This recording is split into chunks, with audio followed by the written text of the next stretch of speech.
Hey everybody, John Sviokla here on our Growth Innovator series. I'm delighted to have my friend and colleague, Andrew Winston. This is a very special day for me because Andrew has been one of those souls who has been on a vitally important area, the whole idea of sustainable business and so forth for a couple of decades, and he has really done the hard work of creating the intellectual capital, working with corporations, staying the course.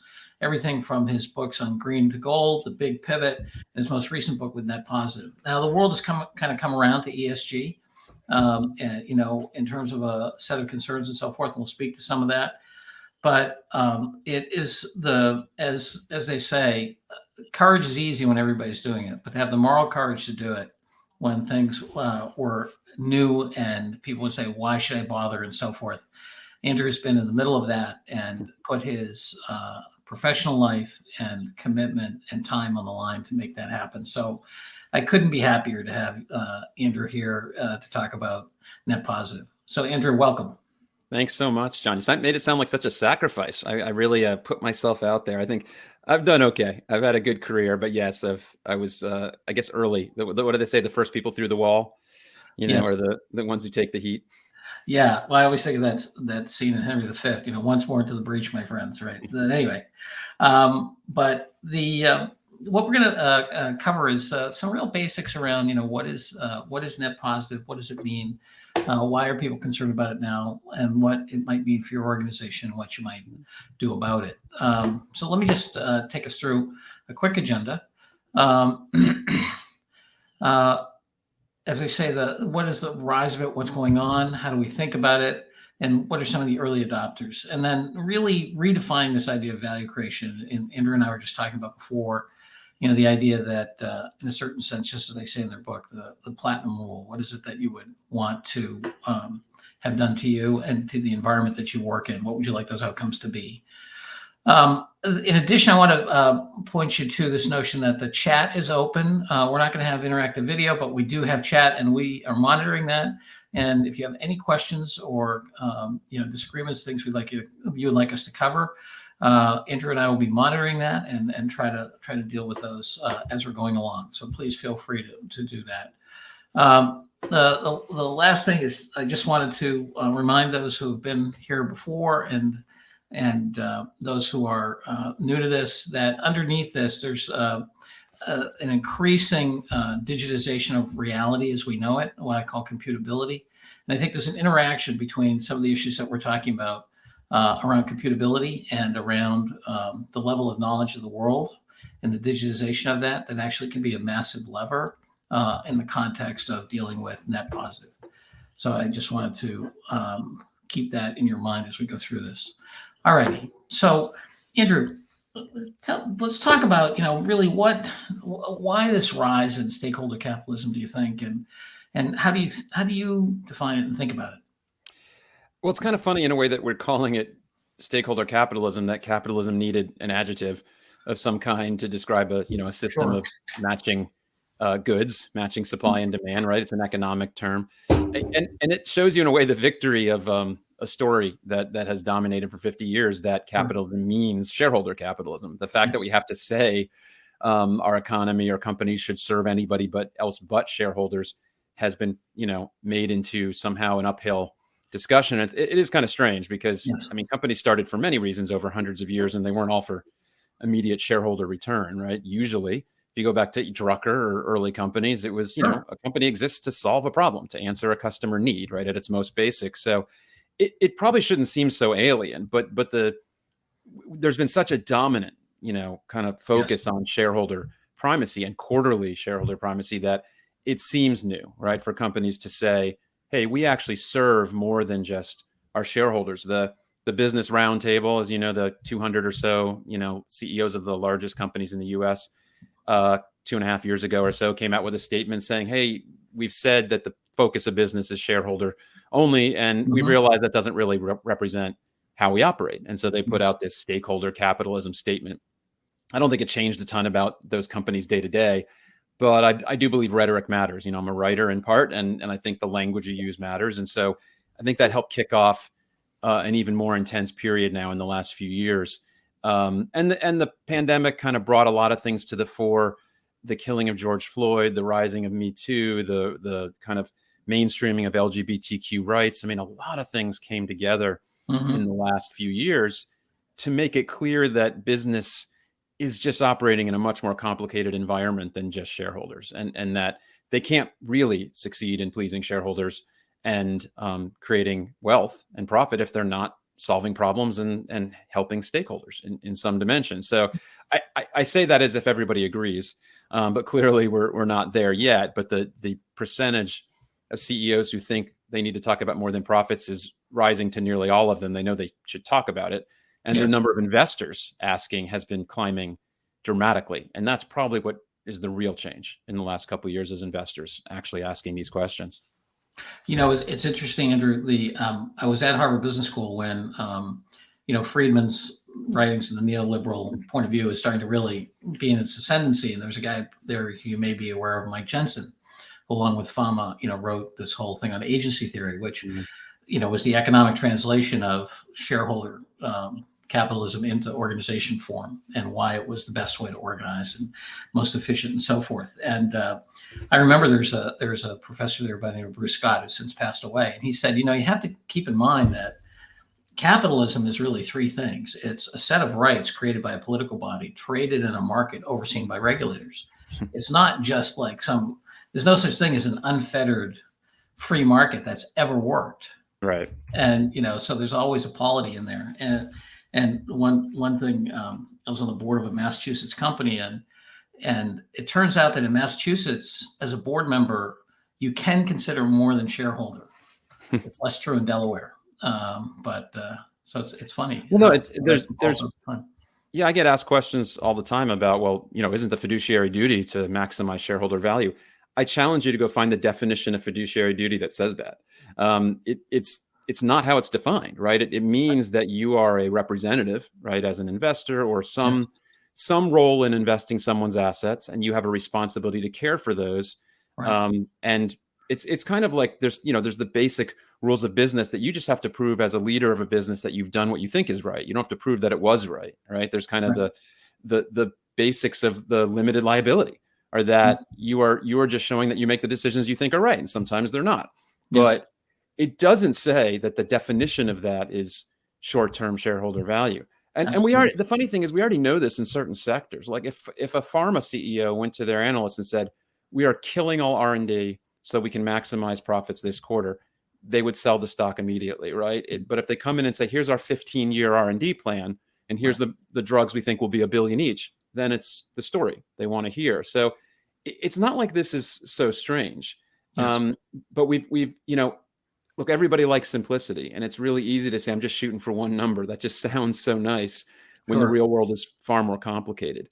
And I don't even think we say in our book, Net Positive, that, Milton Friedman is dead. And we say it to kind of be, a little bit exciting and get people's attention. I don't even think even Milton Friedman said exactly what everybody kind of ascribes to him. It was a little more nuanced than that. And there's a bunch of caveats in his statement that get to assuming, you're meeting the rules of the world and the rules of society. And that's in a way what's changed.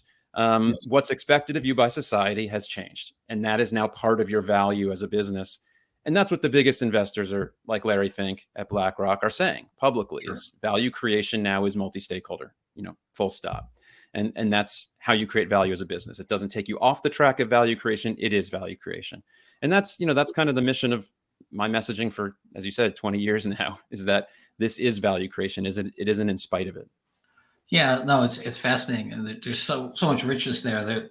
Another thing Bruce Scott did was he documented how Delaware as a state was competing for corporations. And so they made the things that were closest to shareholder rules. Anyway, there's a whole story there.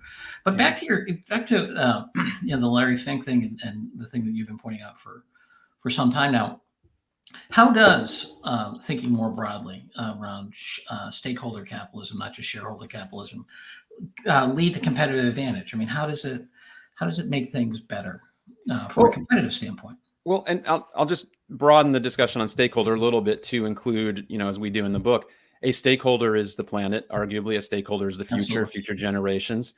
And again, being a fiduciary means taking care of those resources that you need to draw on, taking care of your balance sheet as well as your, income statement. Sure. And so, how it leads to advantage. I mean, there's just the kind of really blunt instrument of the fact that we are in a grand transition economically to a net zero economy, a zero carbon economy. And this is also what Larry Fink has talked about. I mean, his letter to CEOs a year ago said no company gets away from the repercussions of this transition. And he means it, no company. It isn't just an energy company thing, it's everybody. So there's multi-trillion-dollar markets in play, right? For transportation, huge changes going on in transportation, electrifying it, in buildings and manufacturing, in the grid, in food and agriculture, enormous changes going on, both technologically driven, like precision agriculture, and the demand for more sustainable agriculture. It's all in shift. So how does it create advantage? Well, you're taking part in the big new markets. It's like asking, 25 years ago, is there advantage in going into this internet thing? This is the big growth area. But there's also just this, that's kind of the blunt, but there's also this just list of, this quote, softer value, the intangible value, which for many companies is way more than the tangible value of the business. Meaning, and I think most importantly, can you attract and retain talent? And I think the idea that I hear the most from business about why they're on board is they have said, I've heard this many times, we cannot get people if we're not sharing the right story, if we're not talking to our values, if we're not serving those values. I've heard this from service businesses, in particular, big consulting firms and banks that are just about talent, right?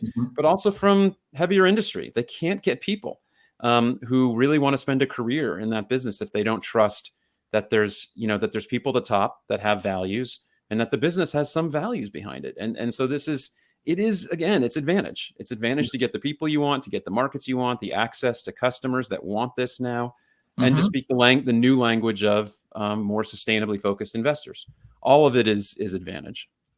So, Andrew, do you think some of the discussion around the Great Resignation, and for those of you who haven't read about it, it's the idea that over 40 million people have voluntarily left their jobs and gone into either early retirement or just taking a pause or moved on to something else. Do you think some of what we're talking about here is interplaying with that? I would say it has to. I mean, there's been some criticism of that big resignation theory, saying it doesn't really hold up in other countries as well as here. Yes, that may be true. I mean, and it could be for the very reasons we're talking about. We are kind of ground zero of shareholder capitalism, right? We're the idea center. Milton Friedman, like Chicago, you could argue, is the epicenter, and it expanded out from there over decades. Right, and so the Austrians did their work here, right? Right, and maybe the repercussions kind of hit here first. I mean, there were lots of people saying a year ago, "Oh, the people will come back once all that those huge unemployment benefits, which just were not that big. Let's be honest. That's what's keeping people from working. And then the unemployment benefits went away, and the people didn't come back. And it is partly inscrutable. Like, where is everyone, right? But there's been a lot of journalism and people going out to talk to folks, and there's a percentage of people saying, I don't really want to do that crappy job anymore, and I'm going to go back to school and become a physical therapist, or I'm going to stay home with the kids because I had to anyways, while the kids were home, and we're just going to have a little less income. And there's been a lot of choices being made, but some of it does seem to boil down to just paying people more. Where we saw what essential workers meant during this pandemic. And I kind of hoped that we would wake up even more to what these people do. We're, knowledge workers like us, able to sit on our computer and Zoom around the world. We're able to do this because someone was out there picking the food from the farm, putting it in a truck, picking it at the store and driving it to my door. And these essential workers were at the front line and at incredible risk. And these are the same workers and workforce that we've been debating in this country, whether they should get a minimum or a higher minimum wage or a living wage. And I think in a way, I've been saying to people, like, what would a battle or a uprising against inequality look like? We talk about pitchforks, but maybe it looks like this. It looks like people just not turning out until you pay them more. And it seems to be what's happening. And you've seen this move in the Walmarts and McDonald's of the world in recognizing really what Henry Ford recognized over 100 years ago, that it's pretty hard to have a solid economy without a pretty solid middle class that can afford to buy your products. Yes. And I think we'll look back at this time and go, wait, how many people working in retail or working at an Amazon needed food stamps? And Yes. how is that a functional society, right? Like if that's the case, they're not making enough to even buy the products they're selling. And so, I think we're seeing a change in the equation. And Hmm. what's amazing is business always gets upset when you talk about raising wages, but business profits in the last couple of years have Hmm. skyrocketed. So I don't see it hurting them, right? Right. They're passing a lot of it along to consumers, Sure. but this is what an economy looks like. If there's more of those consumers that have money, Sure. maybe that works out, right? It's one giant equation. So I think we're seeing kind of a pushback Yeah. from the workforce, but even probably more than even at the minimum wage. I think at the highly skilled level, we're seeing a pushback, right? Those Yes. people coming out of business schools and law Sure. schools and top schools, and they want meaning. And there's no social contract anymore from big companies. That died 20, 30 years ago. Hmm. So people are making their own career. And they're saying, I'm going to be here as long as I get paid well, but have meaning and have a Right. purpose in my job. And then I'm going to move on. And I think we kind of reap what we sow in the business community, right? There's Yeah. no pensions. No one's got No. a lifetime employment guarantee. No. So it's at will. Yeah. Well, it's interesting. I remember many years ago, I think it was in the 80s, that Roosevelt Moss Cantor talked about moving from employed to employable, as the Mm-hmm. fundamental new thing. And just for those who may or may not know the story of Henry Ford, let me, as I remember it, and tell me if this is right, Andrew. Ford said he was going to pay his people $5 a day. They said, "Why are you paying them so much money?" Which is a lot at that time. He said, "So they can afford to buy my cars." Right.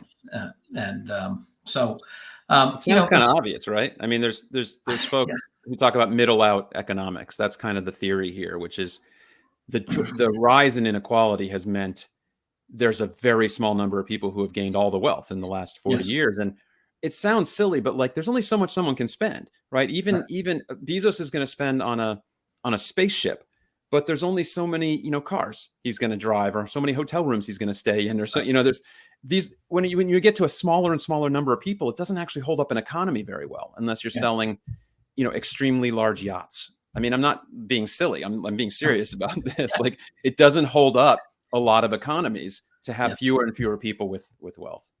Well, yeah. I mean, we don't have to get into the debate here, but I think over the past 15, 20 years, we've had the most incredible direct experiment in Keynesianism versus monetarism. And I think, sir, the Keynes won out empirically. But anyway, we don't have to go there for now. But the monetarists still hang on. It's Yeah. like, whatever.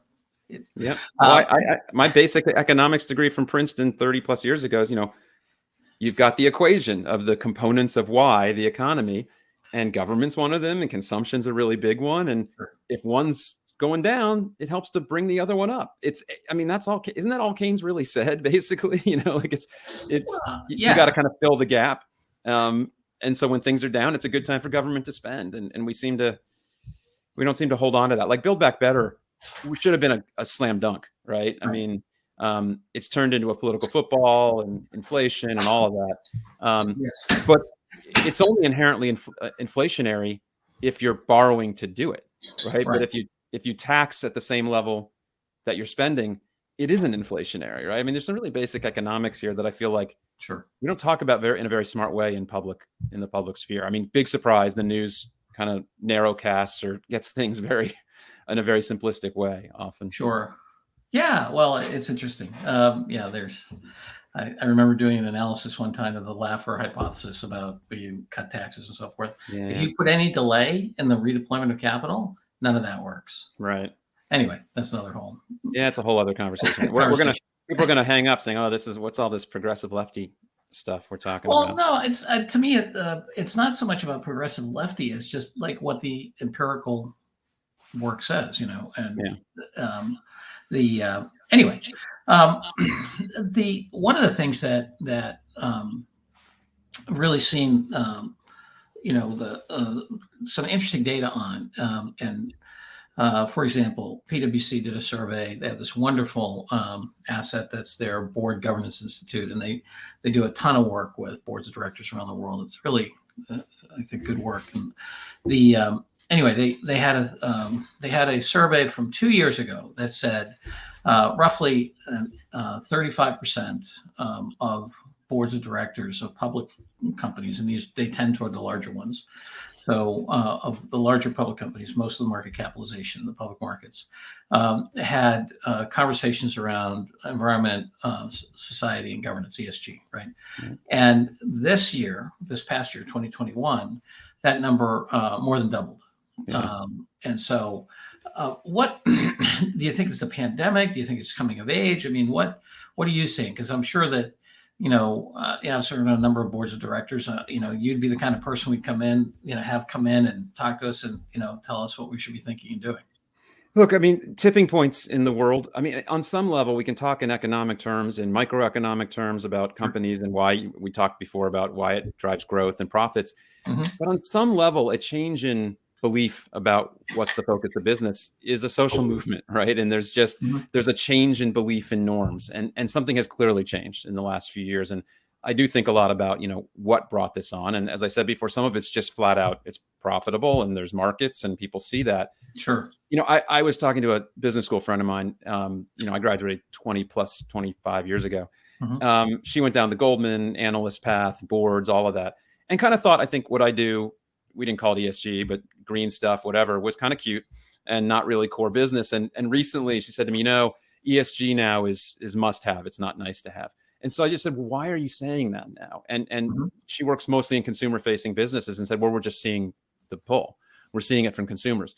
That's kind of different. There's been surveys for years that say consumers care, but they haven't really shown it in buying. I'm now hearing repeatedly they're asking and they're looking for it in a whole bunch of product categories. So the pull through has changed in the last Mm-hmm. few years. The investors are asking the consumers, your young employees, but there's also just the macro problems, the big mega trends that I spend a lot of time working on, things like climate and inequality, Mm-hmm. have moved from theoretical to real, right? To serious problems. Like we just said, the Great Resignation is probably a sign of inequality. Mm-hmm. And climate change is not a model to debate anymore. It's not a spreadsheet. It's actually hitting people in their real lives. Towns are burning down, places getting flooded, droughts, storms destroying corporate assets. I've seen surveys that 90% of large companies say they've already had a corporate asset damaged from basically increased extreme weather. Yes. It just isn't a debate to have anymore. It's just about how bad is it and what's the right path forward. And I think we can make up some complicated reason, but some of it's just because the things are real, the problems are real, and we're not just like forecasting. It's not Cassandra anymore. It's actually here, right? It's not Chicken Little. Like, this part of the sky is falling, and we got to deal with it. And that creates risks and opportunities. So it's just, you can't avoid it at this point. How can you?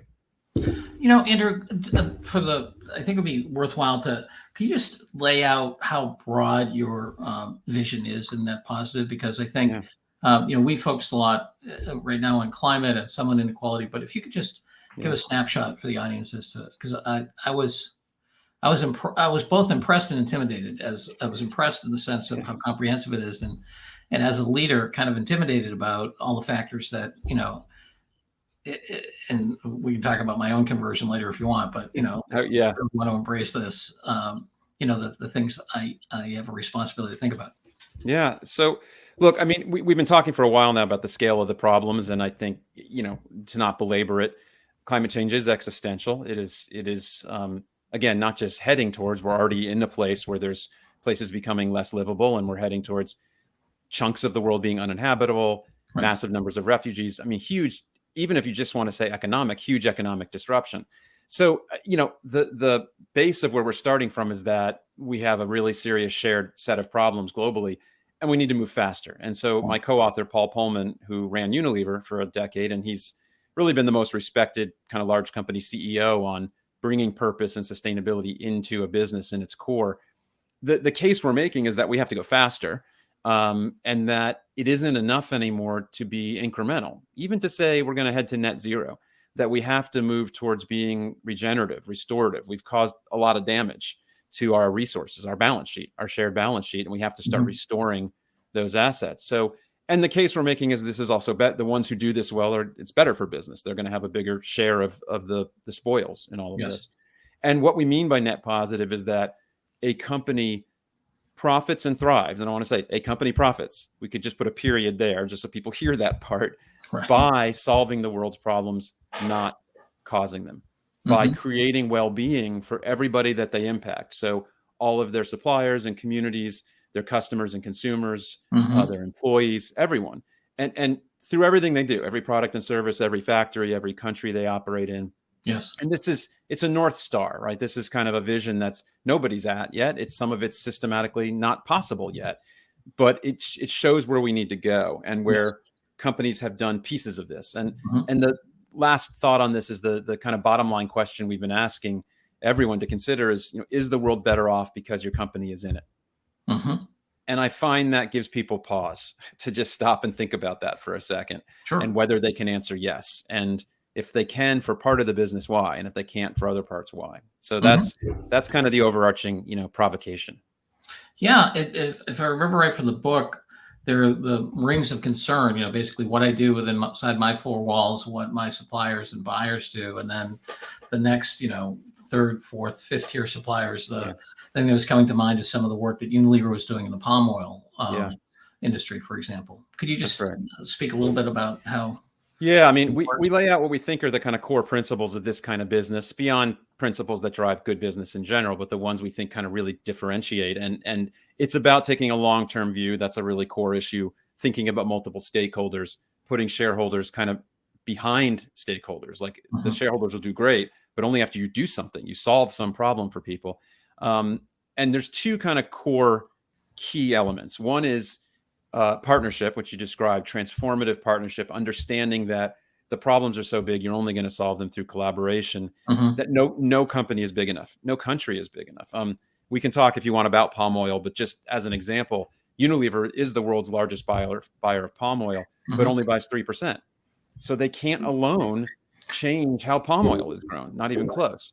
But the most core principle is really what we call ownership, and is a version of responsibility, but more than just corporate social responsibility. We mean it in the kind of thing you teach your kids, which is you break it, you own it, right? So you have a responsibility for how you impact the world. And as you say, we have this kind of nested circles chart, nothing too radical, that starts with just, if you take carbon, for example, your own emissions and your suppliers and customers' emissions, but extends out to your sector and the things you do as a sector, out to the policy impact you have, the policies you're advocating or staying silent and allowing others to advocate for. We're seeing that on climate legislation now, huge disconnects between what companies say they want to do and what they're allowing like trade organizations to say for them.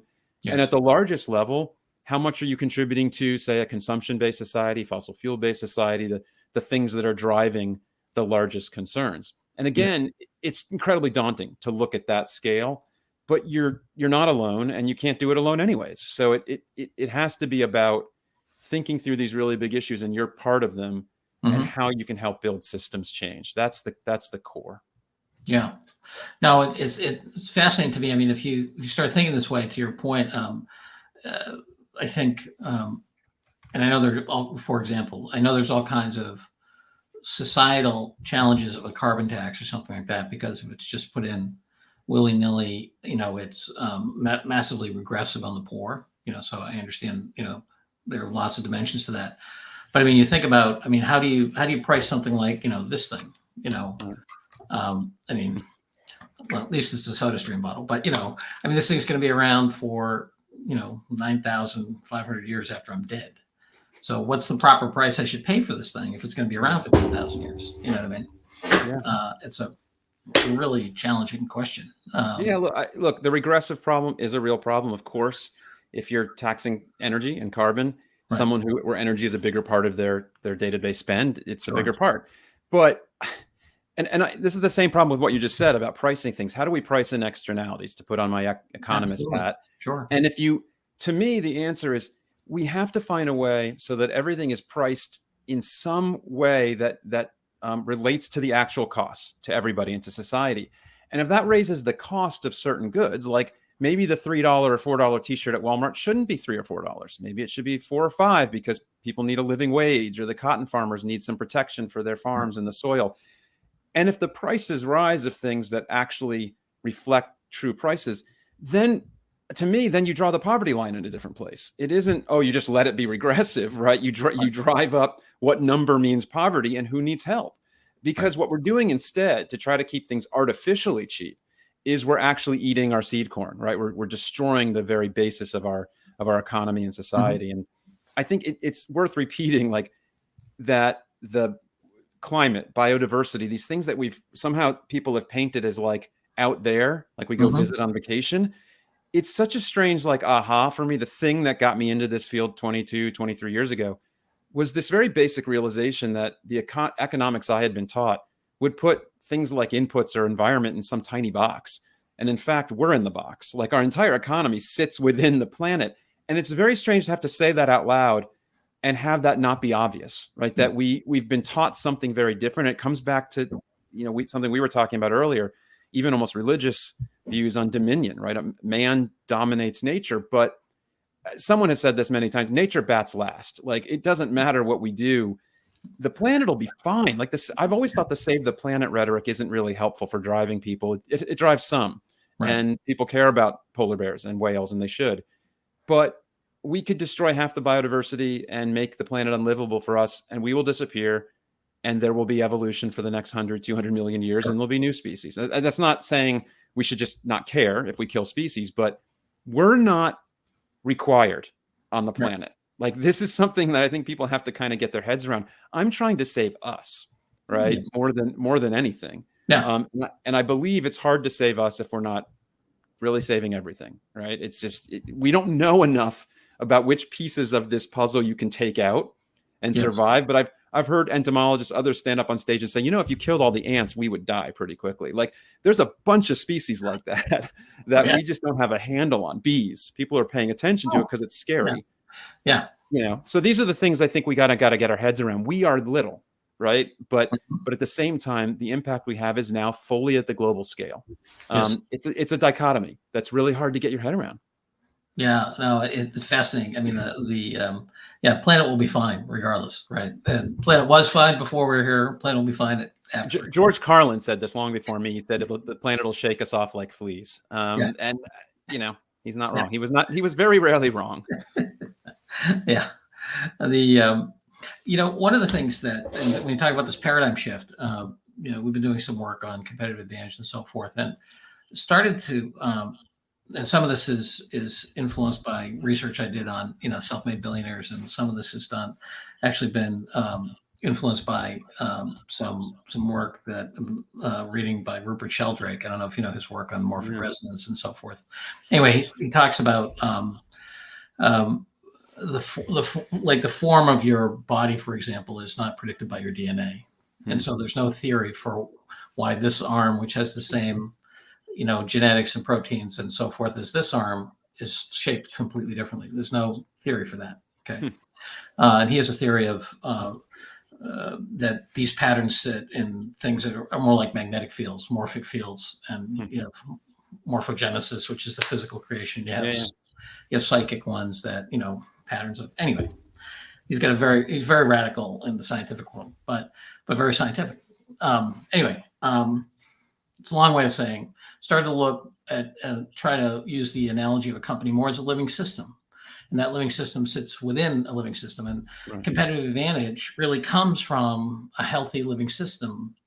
And I think you say many of similar things in the context of your Net Positive book, that it's more kind of system thinking. What's been the reception of, because you deal probably more than anyone, with the possible exception of Paul Olson, with senior executives around the world. When you start to bring the kind of systems thinking to bear, what do you run into? Because I taught at a business school for a while, and the fundamental paradigm is that of a machine, right? And Frederick Taylor lives, the guy who helped Ford make Ford into Ford, right? And it's a mechanistic universe, and we're a mechanistic body, and all the way down to consciousness is just the interaction of molecules in your brain, which is not scientific but very believed. So as you bring this kind of more systemic view, what do you run into? Look, it's weird. I mean, look, I'm one guy, right? I see whatever set of companies I talk to or speak to, and it's a sample. I think everybody's at the table now. when I talk to people kind of behind the scenes in my field that have been doing this for 10, 20, some 30, 40 years, and Sure. ask the people doing it for 40 years, how have you maintained energy for this? Because I get tired, is that there has been huge change, right? And everybody's at the table. Like I say, it's the end of the beginning. Right. There's no debate in the largest companies in the world that sustainability is on the agenda, even if in the quiet of their hearts, it's just because someone's asking them and they know they need to answer. They Right. have to answer now. They have to answer a customer, the investor. Right. Often, frankly, what I hear the most from people when you talk really quietly about their personal transformation, and maybe yours is similar, is they talk to their kids. I Yeah. hear that more than anything by far. That your typical CEO is probably an old Gen X, probably a young boomer, and Yeah. they Sure. have a millennial probably at home, a young millennial or an older millennial. I joke sometimes those millennials might be sitting like literally in their basement at home and are asking questions. And I think so. You don't see that much pushback kind of on a moral sense, really. Like they get that there's a planet, but think how strongly we've been inculcated. If there's 50 years of business schools and think tanks, Right. then everybody from CEO down, except for the oldest board members, has only worked in that time frame, including me, including you. Yep. And so there's kind of this rebellion, this discomfort. And I'll tell you a quick story. I spoke at an event for a very large company, and for their customers, and the CEO was saying great stuff before I went up about how fast they were going to move to the clean economy. And I believed him and he meant it. But I got up and spoke and started with the business roundtable stuff and the movement to talking about stakeholders versus shareholders and how that was a moment. And I had their logo up. And someone came up to me after and said, the company said, I don't know if you know this, but our CEO actually didn't sign that letter. He was one of the ones who didn't. Wow. And he told us, I don't totally agree because I can't serve two masters.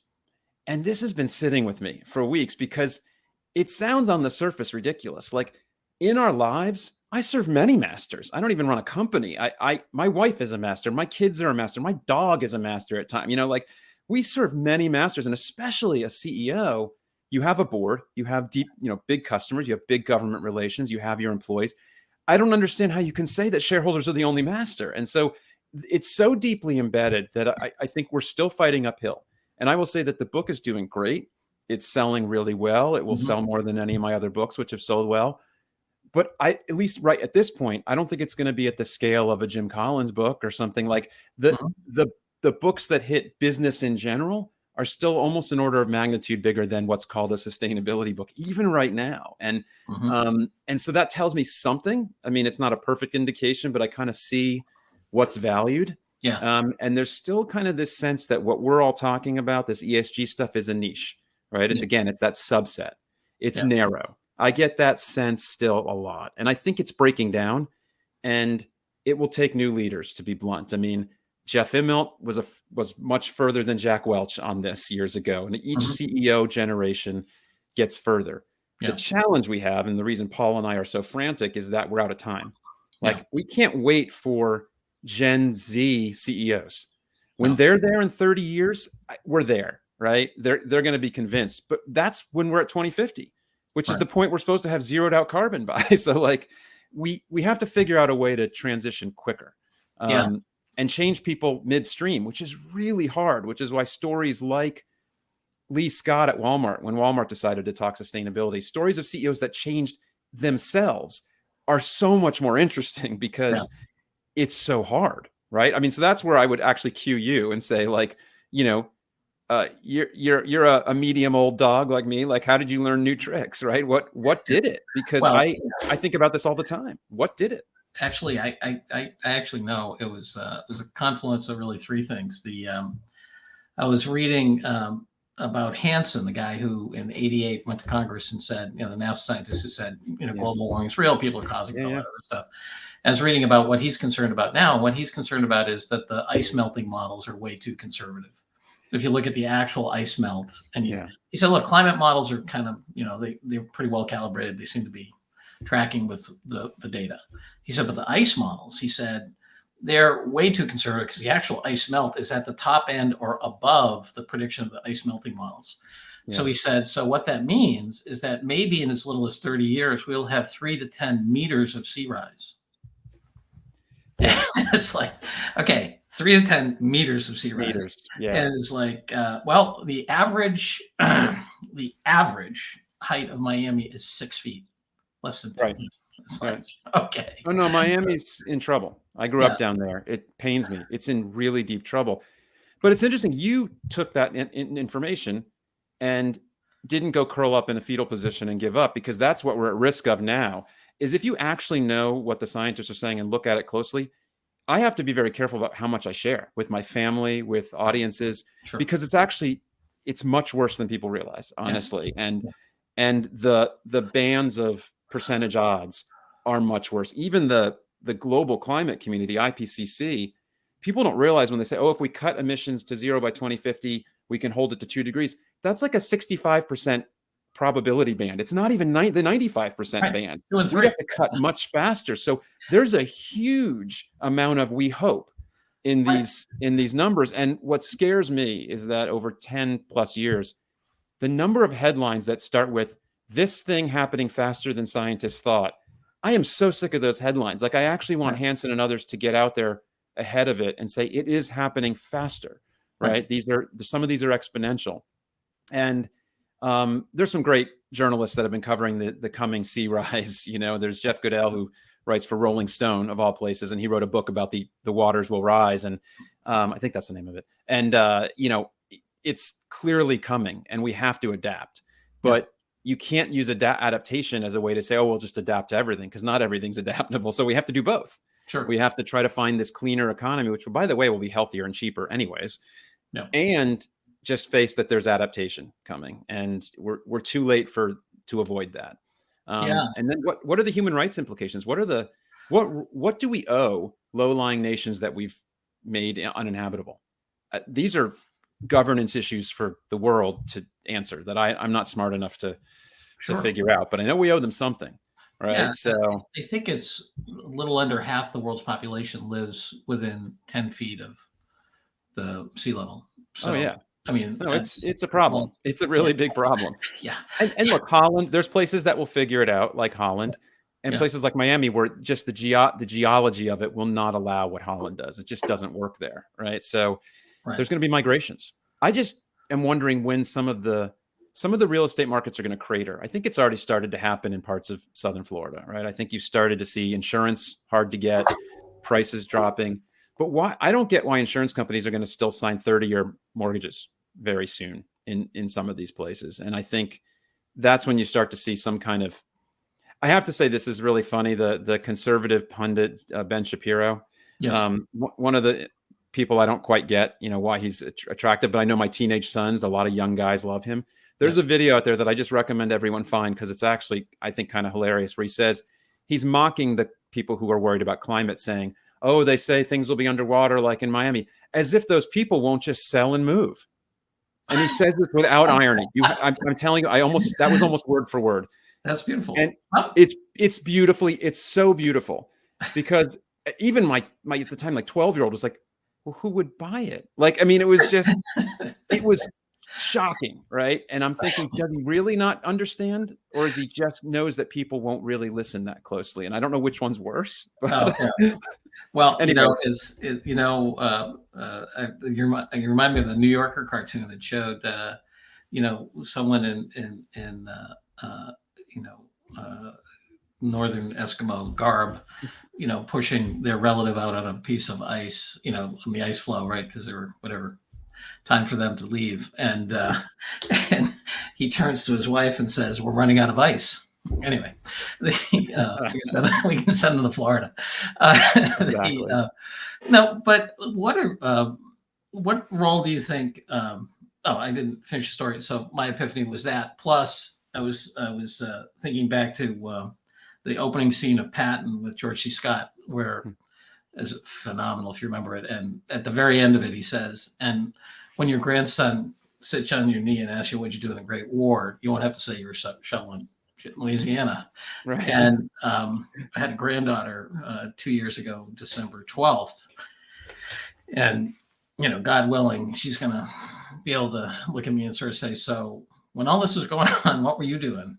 And it's like, I don't want to have no answer for that. One of the most amazing stats I heard a few years ago was that even though life expectancy is dropping a bit here, which tells you something about our priorities, but the typical, life expectancy of a healthy girl, and I think boys as well, starting around 2018, the life expectancy here was 2100, was those future dates that we're talking about. Right. Our kid, your grandkids, even my kids are likely to reach Right. 2100. So this isn't some seventh generation thing anymore. This is the kids, will be there. I mean, my father-in-law turned 90 recently, and my youngest son said, we did the math and we're like, oh, if you make it to 90, it'll be the 2090s.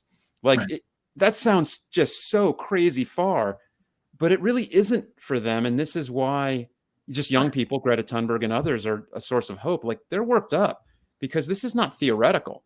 I mean, frankly, it's so dangerous to have a Congress that, I don't know, the average age is 98 in our Congress. I mean, it's so high. Yeah. And why, if you're 85 or 90, how much do you care about climate? I mean, I know you should empathetically and golden rule, but it's really hard to get worked up about something 20, 30 years, away. And I think we got to listen to young people more. We got to bring them into the conversation. Yeah. No, my grandma lived to be 105, and she was at the doctor's when she was 99, and he made an appointment for her a year out, and she looked at him. She said, "You're optimistic, aren't you?" Well, and if your granddaughter lives to 105, well, that's 21, 25, right? I mean, it's just, it sounds like, total futuristic. We're going to be in flying cars. I mean, who knows? Right. But that's their lifetime. It's real. So what kind of role do you think technology has in this, Andrew? Because, I've been, looking at some of the new technologies and so forth. There's some, just mind-blowing stuff. There's somebody's working on carbon negative cement.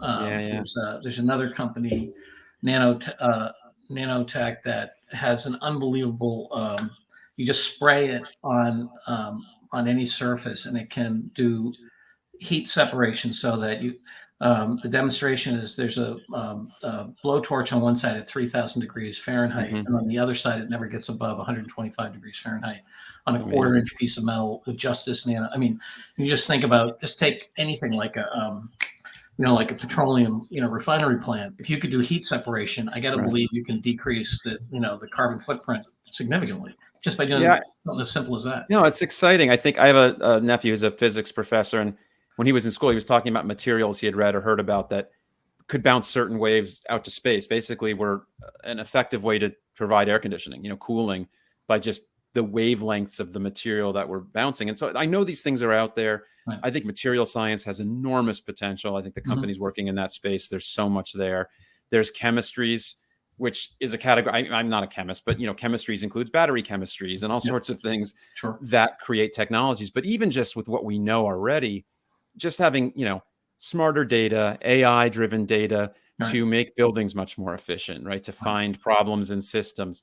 There's a lot of easy wins, right? We can get efficient. It's so exciting to talk about the new stuff. And Bill Gates is really enamored with, let's go find fusion. Let's go find these new technologies. Sure. And I think he's kind of half right, half wrong. He's right to identify things like steel, aluminum, cement, these things that are still a big chunk of emissions that need some big innovation. Yes. But we don't need only all innovation. Like, we have the money and the tools to, say, insulate every building in the world, or build them better, put solar on every roof, or just paint the roofs white. Like, we have all these things. Yes. Put trees in cities so they're more livable. Like, there's things that we know, some of which don't cost all that much, and in fact save tons of money. Yeah. And we need to roll those out really much, much faster. Sure. So I am optimistic in that sense. I think I'm a tech optimist, sci-fi guy. I believe that we will run things just increasingly efficiently, right? And we will, I hope. But by the way, behind technology, you need real infrastructure. It's so easy to think the cloud is so light, but the biggest energy users now are Google, right? And so, but quite literally, if we have really good technology that can move electrons between cars and buildings, whatever, we need a better grid, right? You actually need physical infrastructure to be better, even if it's even if it's not wire, even if it's wireless, there's physical infrastructure. And that's what worries me about how we can't seem to pass like a Build Back Better bill. Like, that's what's in those bills, is some of that investment. So, and I don't know if you've seen there, the guy who wrote *Sapiens*, Yes. Harari. Yeah. He's been talking a lot lately and wrote in Time magazine a few weeks ago about, he and peers did the math. I mean, this is nothing really that new to people in climate, that we need roughly 2% of the GDP for the foreseeable future for years and years to come to make the conversion. And his point was like, that's just not that high. Like if we're spending a percent of GDP on kind of likely energy and infrastructure investments anyways, we add another 2%. And he makes the point, which I make all the time, which is this is an investment, not an expense. You're left with a better grid or EVs or charging stations. He said something like, you're not just burning piles of money to the gods of the environment, like you're left with something. So we need that investment to make the technology happen. The only major caveat I'll say on technology is there's so many surprises, positive, but also the negative surprises. I really do think most of the kind of, Silicon Valley tech boys were shocked. And I think all of us were in a way that what would happen to information, like what's happened, meaning I think we all thought in your hand is a device that can look up any fact ever. That is miracle territory. Our kids, just their lives. But the bubble that's allowed, we thought everyone would have access to information, so truth would prevail, right? Like you could find the truth. And instead, we've got algorithmic bubbles that some of the biggest tech companies have made worse. And I'll be blunt. I think Facebook's the most dangerous company in history, the most damaging, and they don't seem to care. And going back to before about the value to business, I think the only restraint on them is not going to be the EU or the US breaking them up or whatever. It's going to be whether they stop getting talent. I think the only restraint is if they stop getting people, they're going to change those damn algorithms, because they don't have to feed you information that makes you angry. They don't, right? They could feed you truth. They could feed you more basic sources like the AP, right? They could do so much to feed us to be more connected. And the reasons to not do that are really hard for me to lay out. Like, how much do they have to be worth? How much does Zuckerberg have to be worth personally before he thinks, well, maybe I'll keep it worth a little less and actually not cause the demise of democracy? So like, there's this side of technology that we're using in a very, very dangerous way. And I think we need to figure out how to manage that, or we're not going to get the benefits of the good part of technology. Yeah, no, it is true. I mean, and you start to get, I know we've only got, about 5 more minutes here, and we spent a lot of time on energy and climate and so forth. Yeah. You started down, could we talk a little bit more about governance and diversity in terms of some of the challenges? And I would like to save just a little time about, just very practical advice about kind of where to begin. Yeah. So what you want to talk about, like equity? Yeah, let's talk about equity for a little. Well, I know I'm sorry we're giving it such short shrift, but I don't want to leave without some of your thinking on how to start. Yeah, it's been really amazing. I mean, I think that the diversity and inclusion agenda has been probably the clearest to companies in a way. It's become something they don't really debate. They're like, oh, there's a business case here. And that wasn't always true, right? Yeah. And I think it's a really interesting example where there's not always perfect data on that. It just becomes a norm that people believe it. They just because it's just so logical. Like, of course, a more diverse array of perspectives in a business is going to pay off in some way. Not always. They've shown that, teams sometimes work faster when they're all the same, but it doesn't mean they're going in the right direction, right? Like there's no conflict, but it means they're probably only seeing things a certain way. And, repeatedly, we're seeing more women, more minorities, more people of color on boards and management, makes the businesses more diverse and more resilient. And that case seems to be very strong. It's obviously causing pushback. There's, we're breaking up in part by race in this country. There's a whipsaw about it all, but I think companies don't seem to be going back on that. I think the larger sense of inclusion is probably needs to be broader. I think my co-author Paul has worked a lot on disabilities, which is an area, frankly, I hadn't thought a lot about, and bringing a pretty decent percentage of the population into the workforce and into the economy, and breaking down myths that somehow they're not as good workers or they miss work more, and it's untrue. And the equity issue is not just ability, race, gender, just that gap in wealth and equity and power has concentrated so much, as you and I have talked about. We have legalized corruption in the US, right? It's just part of our system now, especially since Citizens United.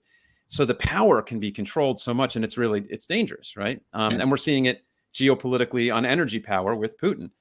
if the world had moved to, and Europe in particular, to renewables and EVs even faster, Yeah. his power wanes. I mean, frankly, if you were thinking from a risk board game, you kind of get what he's doing. I think he's a despot, and he's dangerous, and he's killing many people. But I think he knows his days are numbered, as do many in the Middle East, right? The oil's going away, the gas will go away, and then what, right? So it's like, it's a land grab now. So equity and power, huge issue for companies to really kind of take a place in. I'll say quickly on getting started. I'll point to a resource we have on the book website, netpositive.world. Yes. We have what we call a readiness assessment, which we're going to print in the paperback that'll come out soon. And it's 25 questions, and it starts with 5 that are really kind of the getting yourself settled. And some companies can answer these questions already and are ready to go much faster, but many are kind of just getting their heads around them. And it's things like, well, do you know the world's biggest challenges, climate inequality and things? Do you know how it affects your business up and down your value chain? Do you know how you affect it? This is both qualitative and quantitative. Do you know your footprint, right? Do you have the data? Can you collect the data fairly regularly on your footprint and those of your customers and suppliers?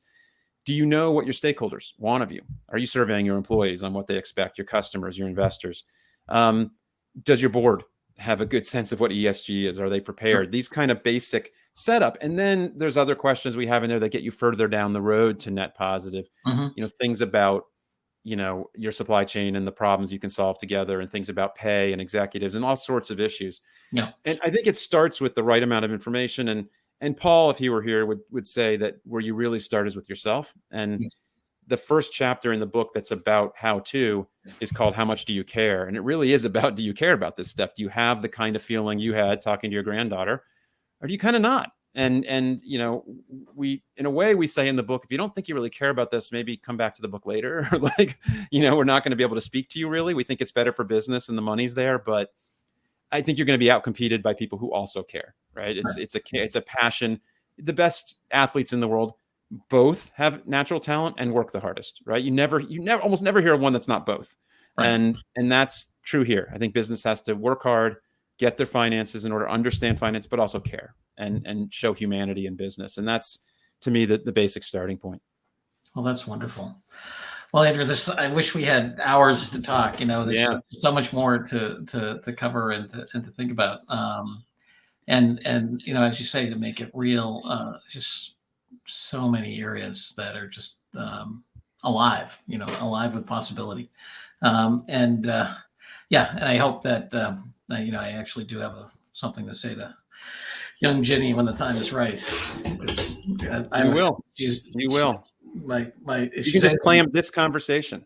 Play her that show that you're. Well, she's as my son Patrick, her uncle, said, she is joyful but willful. I don't think, and she's going to be Isn't that what we need? Tough. That's judge. Perfect. Yeah. We need joy and will. Yeah. No, she's fine.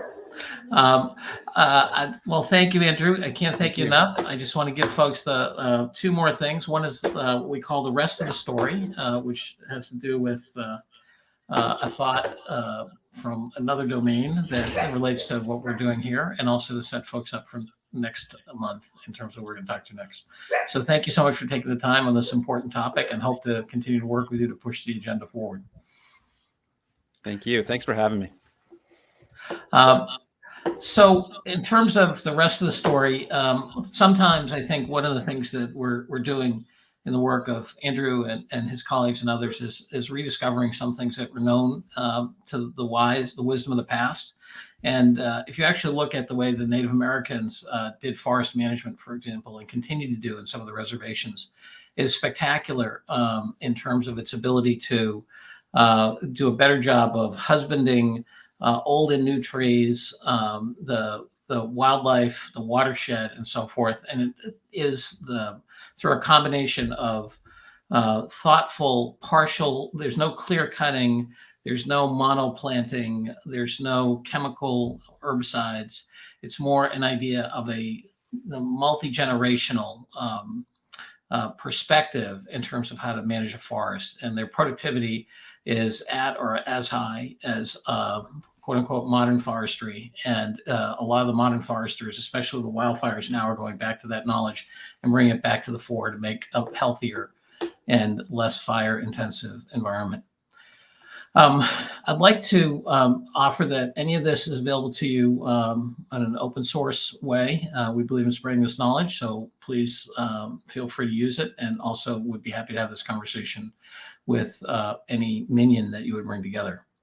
In terms of next month, again, the last Friday of the month, noontime, East Coast time, we're going to have Ellen Levy. Ellen's a dear friend and was chief strategist at LinkedIn and is an unbelievable networker and angel investor, probably the most connected person I've ever met in Silicon Valley, and just a brilliant person in terms of understanding where things are going for businesses. And along some of these topics we're talking about as well, diversity, talent, and really the evolution of companies in the context of this dynamic technological and social environment. So look forward to having Ellen on, and she's always got something new, interesting, including the fact she was one of the first investors in BetterUp. And if you followed that, that's in the words of my Polish grandmother, she's done okay in this country. All right, with that, thank you all for joining. Hope to see you again next month.